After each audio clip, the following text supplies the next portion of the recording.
Canada நாடாளுமன்ற தேர்தலில் இந்தியாவில் சீக்கியர்களுக்காக காலிஸ்தான் என்ற தனி நாடு கோரும் தீவிரவாத கும்பல் பெரும் தோல்வி அடைந்துள்ளது. காலிஸ்தான் பயங்கரவாதிகளை கொண்ட புதிய ஜனநாயக கட்சி தலைவர் பதவியில் இருந்து இந்தியாவுக்கு எதிரான ஜக்மீத் சிங் பதவி விலகுவதாகவும் அறிவித்துள்ளார். இந்தியாவில் சீக்கியர்கள் வாழும் பஞ்சாப் உள்ளிட்ட பகுதிகளை ஒருங்கிணைத்து காலிஸ்தான் என்ற தனி நாடு அமைக்க வேண்டும் என்று 1980களில் எழுந்த முக்கிய கோரிக்கையாகும். இதற்காக நடத்தப்பட்ட ஆயுத போராட்டத்தை பிரதமராக இருந்த இந்திரா காந்தி அம்மையார் அழித்தொழித்தார். இதனாலேயே இந்திரா காந்தியை சீக்கியர்கள் படுகொலை செய்தனர்.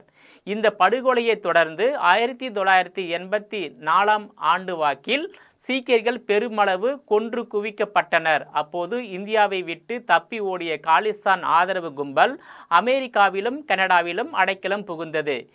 கனடாவில் காலூன்றிய காலிஸ்தான் கும்பல் ஜக்மீத் சிங் தலைமையில் புதிய ஜனநாயக கட்சியை உருவாக்கியது. கனடாவில் வாழும் சீக்கியர்களிடையே செல்வாக்கையும் பெற்றது. கனடாவின் முன்னாள் பிரதமர் ட்ரூடோவின் சிறுபான்மை அரசுக்கு புதிய ஜனநாயக கட்சி முழு ஆதரவு தந்தது. இதனாலேயே ட்ரூடோ இந்தியாவுக்கு எதிரானவராகவே செயல்பட்டு வந்தார். ட்ரூடோ பதவி காலத்தில் இந்தியாவுக்கும் கனடாவுக்குமான நல்லுறவு நாசமாக காரணமாக இந்த ஜக்மீத் சிங்கின் புதிய ஜனநாயக கட்சி தான் என்றும் கூறப்படுகிறது. இந்நிலையில் கனடாவில் தற்போது நடைபெற்ற நாடாளுமன்ற தேர்தலில் இந்த புதிய ஜனநாயக கட்சி பெரும் தோல்வி அடைந்துள்ளது. அத்துடன் ஜக்மீத் சிங் தொடர்ந்து வெற்றி பெற்ற தொகுதியில் இந்த முறை 3வது இடத்துக்கு தள்ளப்பட்டு படுதோல்வி அடைந்துள்ளார். கனடா வாழ் சீக்கியர்களிடம் ஜக்மீத் சிங் மற்றும் அவரது புதிய ஜனநாயக கட்சி செல்வாக்கை பறிகொடுத்துவிட்டு இந்தியாவுக்கு எதிரான திமிரான ஆணவ போக்கினால்தான் இந்த படுதோல்வியை ஜக்மீத் சிங் சந்திக்க நேரிட்டது என்கின்றனர் இந்திய அரசியல் பார்வையாளர்கள்.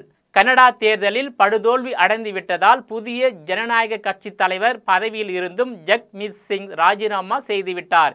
இனியாவது கனடாவில் இருந்தபடியே இந்தியாவுக்கு குடைச்சல் கொடுப்பது ஜக்மீத் சிங் நிறுத்தி கொள்ள வேண்டும் என்று இந்திய அரசியல் பார்வையாளர்கள் சுட்டிக்காட்டுகின்றனர். இதனிடையே கனடா தேர்தலில் 4வது முறையாக லிபரல் கட்சி ஆட்சியை தக்க வைத்துள்ளதோடு மீண்டும் மார்க் கார்னே பிரதமராக பொறுப்பேற்கிறார்.